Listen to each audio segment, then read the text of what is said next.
அவள் வெற்றி அடைகிறாள். அதே போல தெய்வ பிள்ளைகளே, இன்று நீ தோற்று போற்ற நீ நினைக்காத.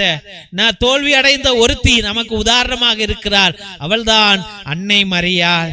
அவள்தான் நம் பாசக்கார தாய். நமக்காக ஓடி வருகிறவள், குருக்களை ஆசீர்வதிப்பவள், ஒரு கணவனை ஆசீர்வதிப்பவள். கணவனால நீ சோதனை அடைகிறாயா? இல்லை கணவனை இழந்து விட்டு அடைகிறாயா? இல்லை கணவன் கண்ணீர் சிந்துகிறான் என்று நீ கண்ணீர் விடுகிறாயா?